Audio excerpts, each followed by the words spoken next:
7 years. That's how long Lyanna Frostwind had been living alone in the cabin she built with her own hands, deep in the neutral territories where no pack dared to claim land. 7 years since the rejection that had nearly destroyed her. 7 years since she had walked away from pack life and decided that solitude was safer than belonging. The rejection itself felt like a lifetime ago now. She rarely thought about Damien Ashford anymore, the alpha who had looked at her pale hair and unusual eyes and declared in front of his entire pack that he could never accept a mate who was touched by the curse of albinism. Never mind that Lyanna was only partially albino, with white blonde hair that could pass for simply very light in certain lighting and eyes that were pale blue rather than the distinctive pink or violet of true albinism. To Damien and his traditionalist pack, any hint of the condition was enough to mark her as unacceptable. But that was 7 years ago, and Lyanna was no longer the broken Omega who had fled into the wilderness with nothing but the clothes on her back and tears on her face. She had built a life here, a good life, one that didn't depend on pack approval or alpha acceptance. Her cabin was sturdy and well-maintained, her garden produced enough food to see her through the winters, and she had developed a reputation among the scattered rogues and travelers in the region as a skilled healer who would treat anyone who came to her door, no questions asked. She liked her life. She liked the independence, the quiet, the ability to make her own choices without anyone judging her appearance or questioning her worth. Yes, it was lonely sometimes, especially during the long winter nights when the wind howled around her cabin and she had no one to talk to except the occasional injured wolf seeking medical care. But lonely was better than rejected. Alone was better than unwanted. The storm had been building all day, dark clouds gathering on the horizon, and the air taking on that electric quality that warned of something significant approaching. Lyanna had spent the afternoon securing her property, bringing in extra firewood, and making sure all her animals were safely sheltered. She had lived through enough wilderness storms to know that this one would be bad. What she hadn't expected was the pounding on her door 2 hours after darkness fell, accompanied by voices raised in urgency and what sounded like weapons being readied. Lyanna approached the door cautiously, her hand moving to the silver knife she kept on her belt. Visitors after dark were rare, and visitors during a storm were virtually unheard of. This could be trouble. "Please." The voice that called through the door was male, carrying both authority and desperation. "We need shelter. We have injured wolves and a storm is nearly on us. I'm willing to pay whatever you ask, but please, we need help." Something in the voice made Lyanna pause.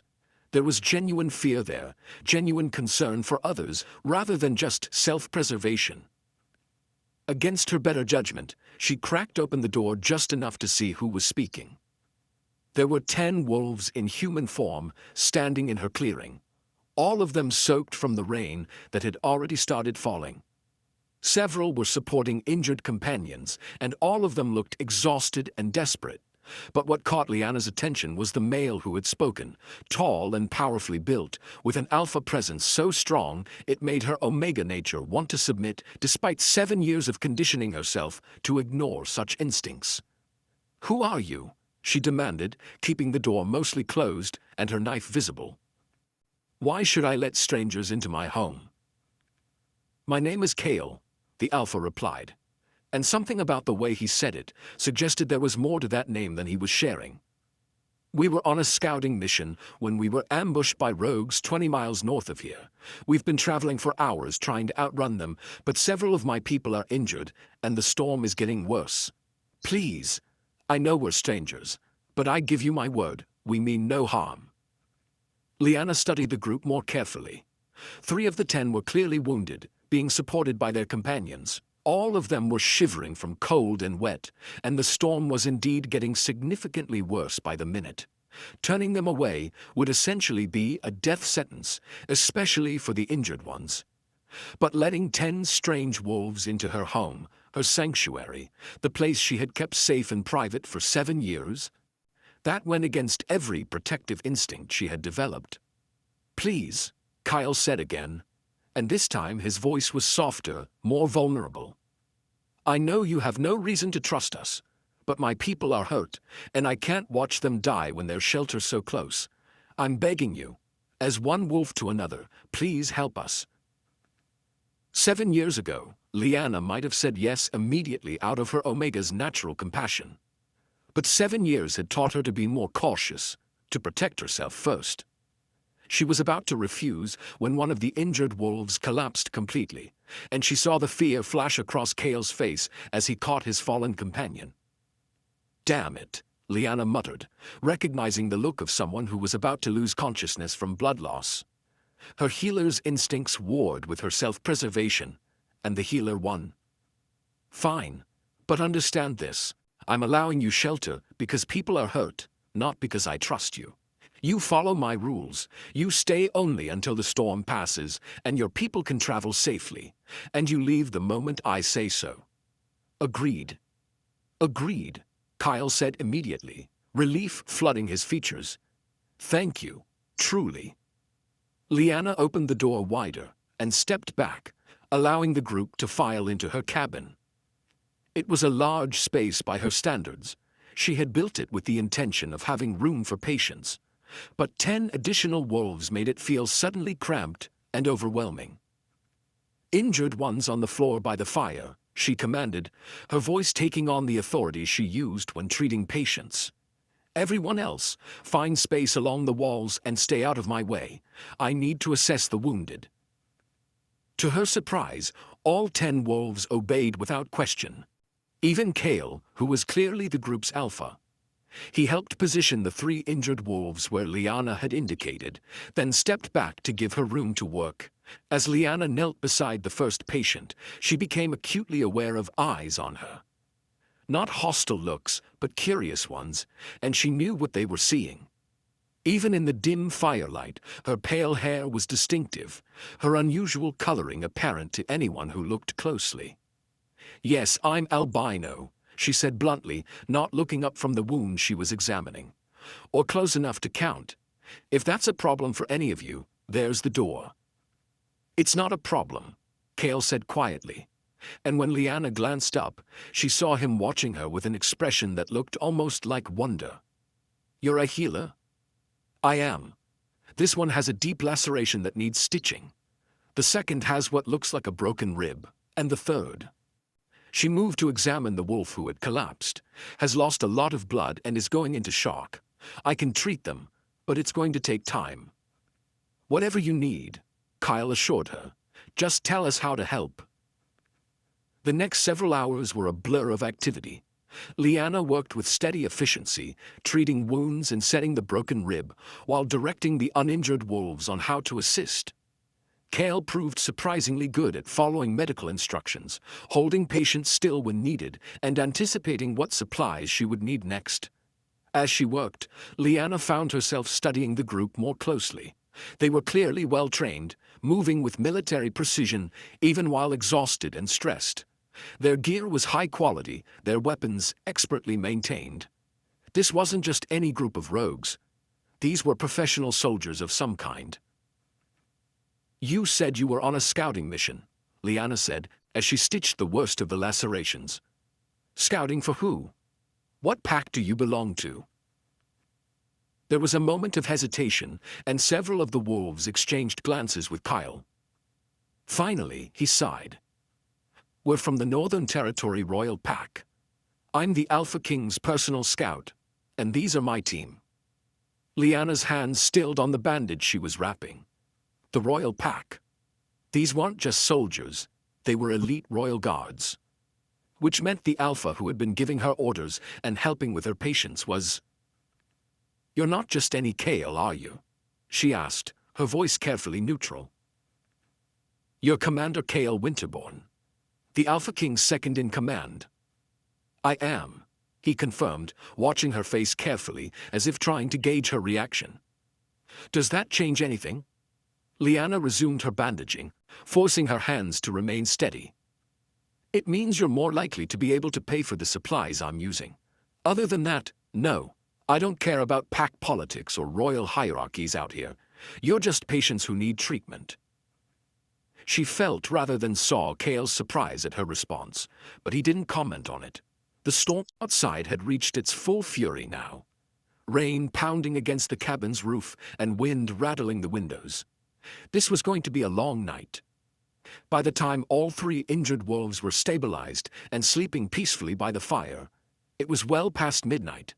The 7 uninjured wolves had found places to sleep around the cabin's perimeter, exhaustion finally claiming them. Only Liana and Kale remained awake, sitting across from each other with the fire between them. "Thank you," Kale said quietly, his voice rough with emotion.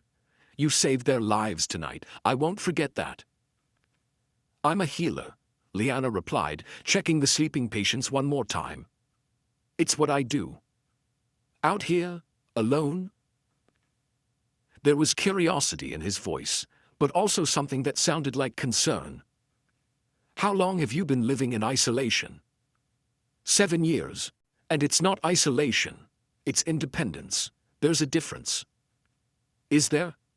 Kyle leaned forward slightly, his eyes reflecting the firelight. "Because from where I'm sitting, it looks like someone who's hiding from the world." Liana felt irritation flare in her chest. "You don't know anything about me or why I choose to live this way." "You're right, I don't. But I recognize pain when I see it. And I recognize someone who's been hurt badly enough to believe that being alone is safer than risking connection." The accuracy of his observation made Liana's defenses slam into place. "This conversation is over. Get some sleep, Commander. I'll wake you if any of the patient's conditions change." She stood and moved to the far corner of the cabin, putting as much distance between them as possible. But she could still feel his eyes on her, and she hated how aware she was of his presence. The storm lasted 3 days. 3 long, tense days of being trapped in close quarters with 10 wolves who were technically strangers, but who were gradually becoming something else through forced proximity and shared experience. Kyle, despite his high rank and obvious authority, never tried to take control of her cabin. He deferred to her judgment on medical matters, helped with daily chores without being asked, and kept his team disciplined and respectful. The other wolves treated her with genuine courtesy, thanking her for meals and medical care, and never once commenting negatively on her appearance. It was disorienting, being around pack wolves who didn't look at her with disgust or pity when they noticed her coloring. Several of them actually complimented her hair, and one of the younger wolves, a beta named Marcus who had suffered the broken rib, told her earnestly that she looked like a snow spirit from the old stories. But it was Kale who most confused her. He sought out her company during quiet moments, asking about her healing techniques and her life in the wilderness with genuine interest. He never pushed when she deflected personal questions, but she could feel him trying to understand her, to figure out the mystery of why a skilled healer was living alone in neutral territory. On the second night, after everyone else had gone to sleep, Liana found herself sitting with Kale by the fire again. The storm was still raging outside, and something about the darkness and isolation made it easier to be honest. "I was rejected," she said suddenly, not looking at him. 7 years ago, by an alpha who said my albinism made me unacceptable as a mate. He did it publicly, made sure everyone in his pack knew that I was defective. She felt Kyle's attention sharpen, but he didn't interrupt. I tried to stay in the pack after that, tried to prove I had value despite my appearance. But every day was torture. The pitying looks, the whispers, the constant reminders that I wasn't good enough. So I left, came out here and built a life where no one could judge me or find me lacking." "He was a fool," Kyle said quietly. "The alpha who rejected you. A blind fool who couldn't see value when it was standing right in front of him." "That's what people always say," Liana replied with a bitter laugh. "But it doesn't change the fact that he was right about one thing. In pack society, appearance matters, status matters, and an Omega with albinism will never be valued the way a normal Omega would be." "Is that why you're hiding out here? Because you believe that?" "I'm not hiding. I'm choosing a life where I don't have to constantly prove my worth to people who will never truly accept me." Kale was quiet for a long moment, and when he spoke again, his voice carried a vulnerability she hadn't heard before. 7 years is a long time to be alone. Don't you ever want connection? Community? Someone to share your life with? I did once, Liana admitted. But wanting something and being willing to risk the pain of losing it again are two different things. She felt his eyes on her face, studying her in the firelight, and had to resist the urge to turn away. What if I told you that you don't have to choose between connection and safety? Kale asked softly. What if there was a place where you could be valued for your skills and character rather than judged for your appearance? I'd say you're describing a fantasy, Liana replied. That place doesn't exist. It does, in my pack, in the royal territory. He leaned forward, his expression intense. The Alpha King has made it clear that discrimination based on physical appearance is not tolerated. We have wolves of all types serving at every level, valued for their abilities rather than their bloodlines or designations. That's very progressive of your king, Liana said, hearing the skepticism in her own voice. But it doesn't change anything for me. I've built a life here, a good life. I don't need rescue or charity from some enlightened pack. I'm not offering charity, Kyle said, and something in his tone made her look at him directly.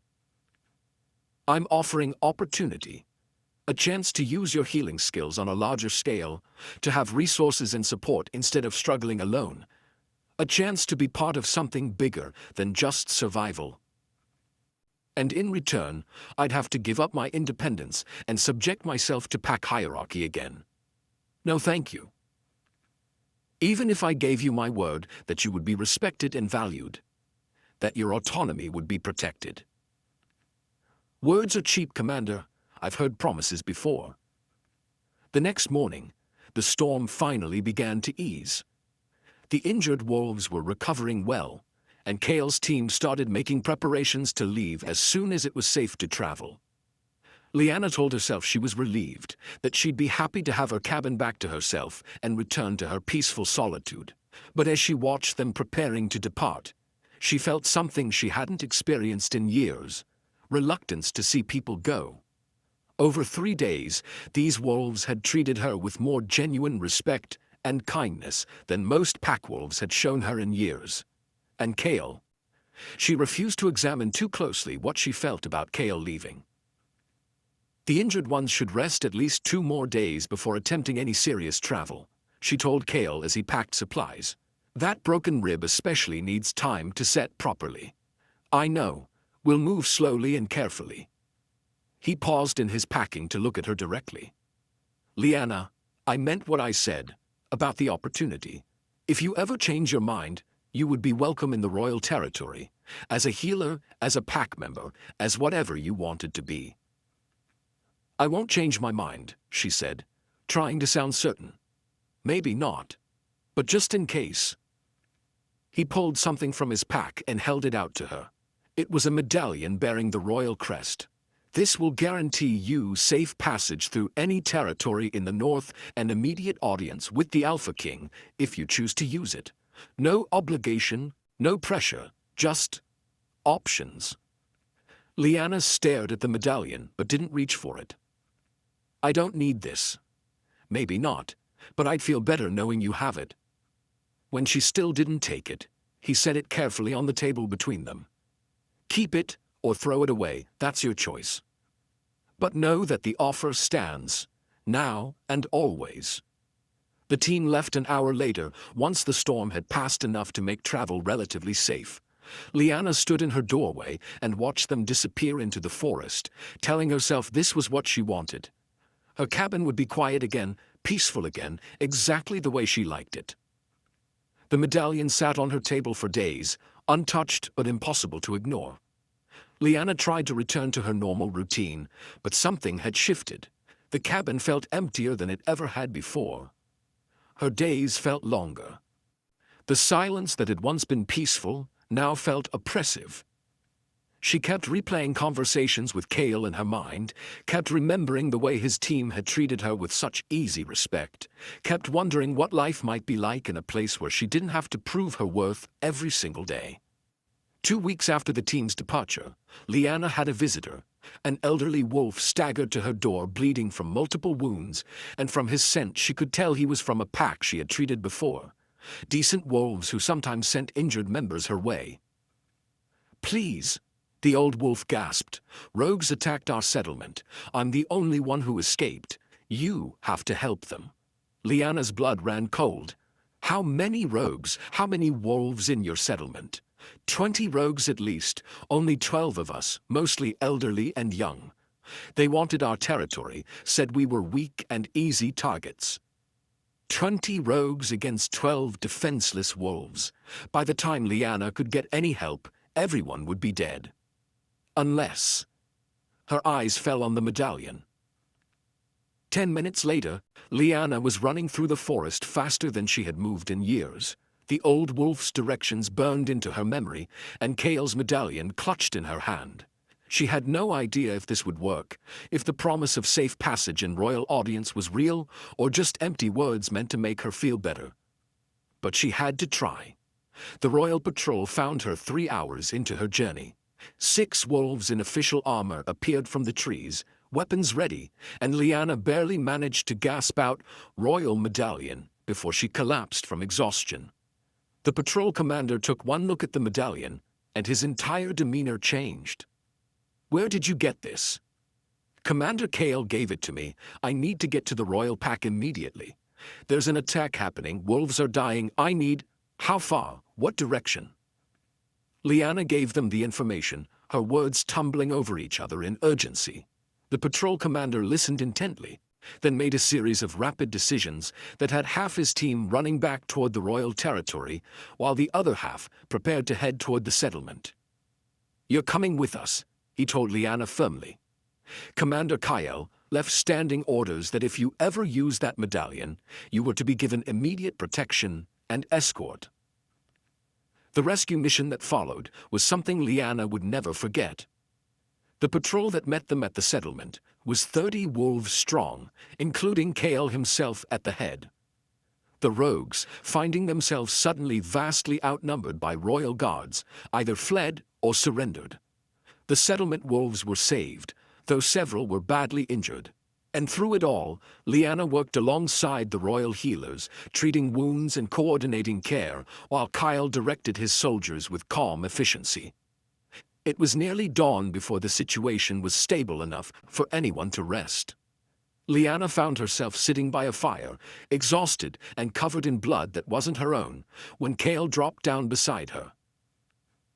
"You used the medallion," he said quietly. "I didn't know what else to do.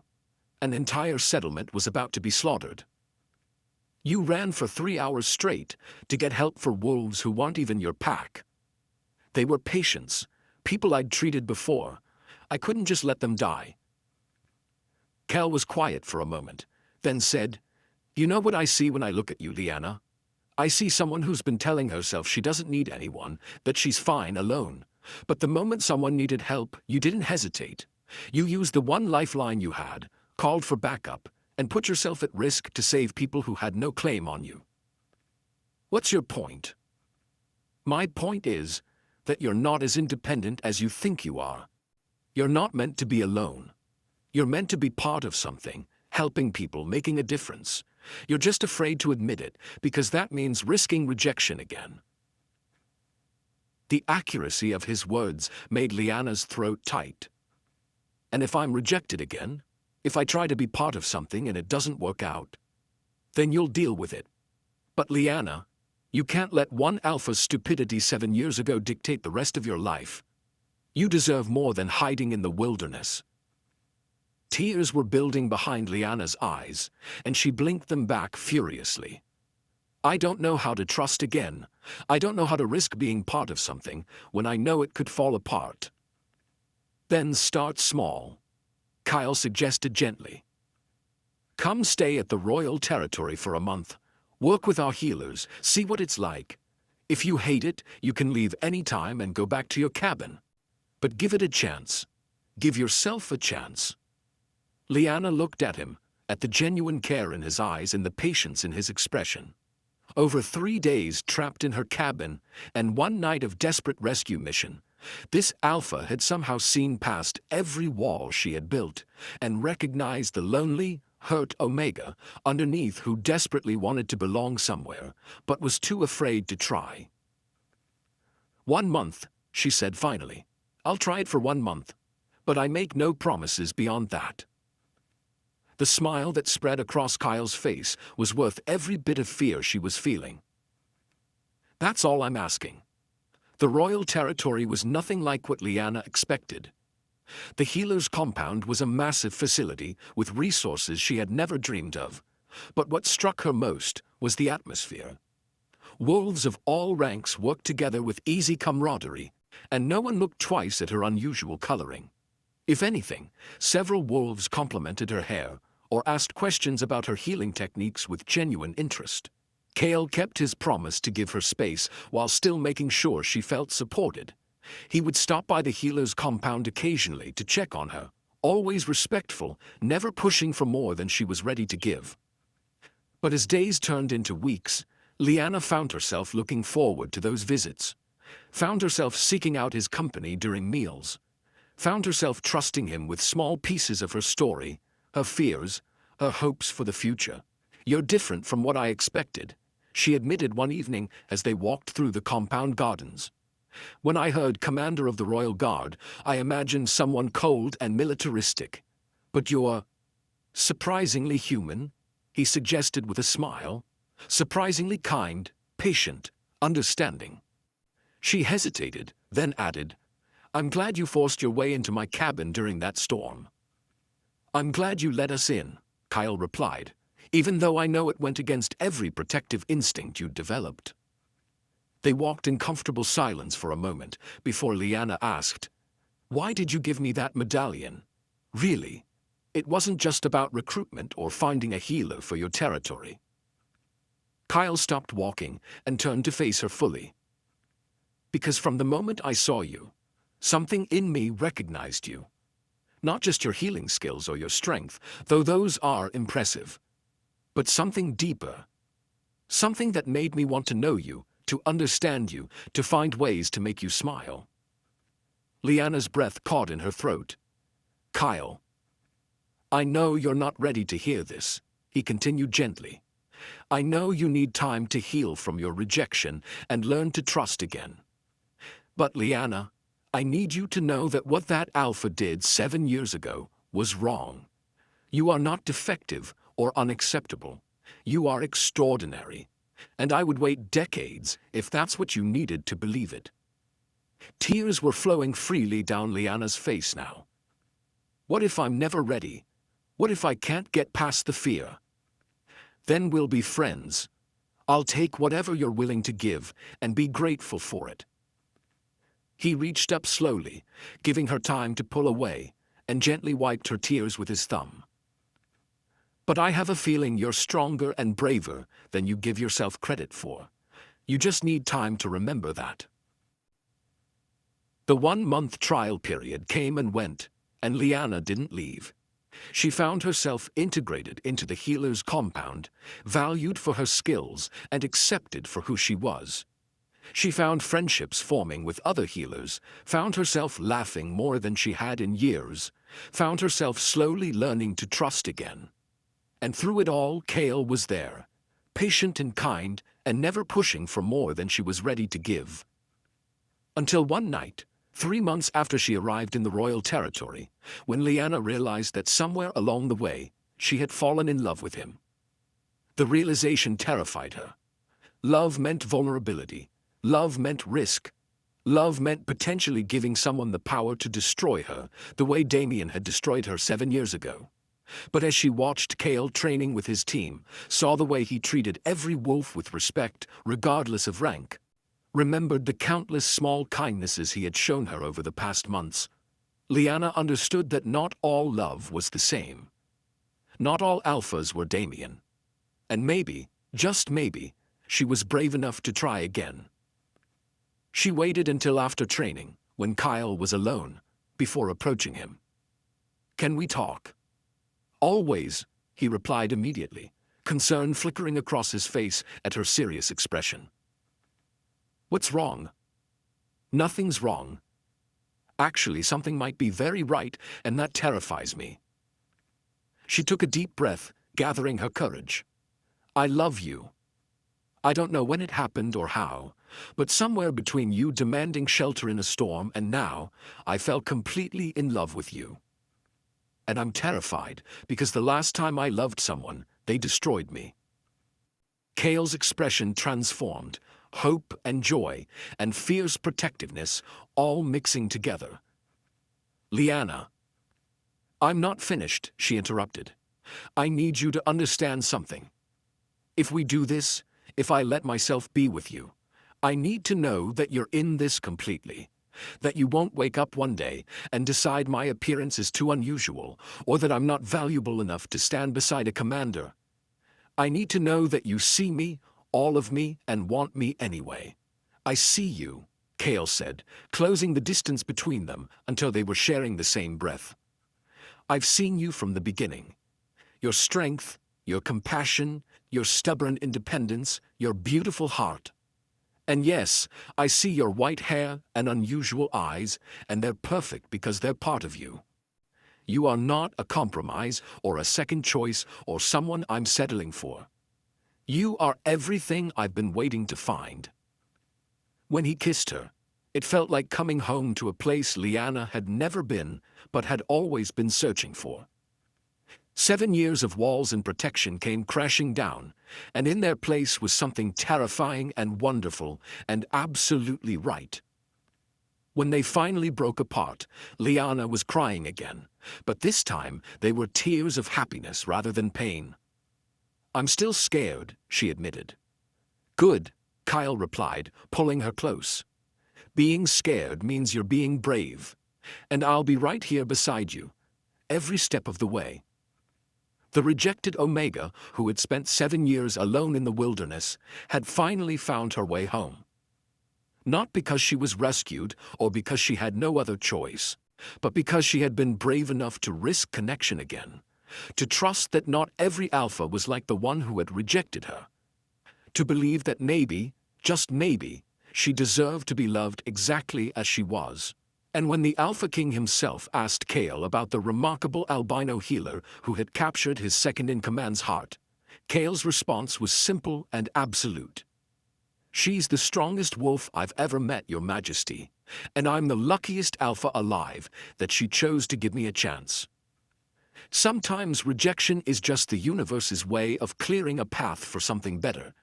Sometimes living alone is necessary to learn your own strength. And sometimes, when you finally open your door to let someone in from the storm, you discover that what you thought was an ending was actually just the beginning of everything you never knew you needed.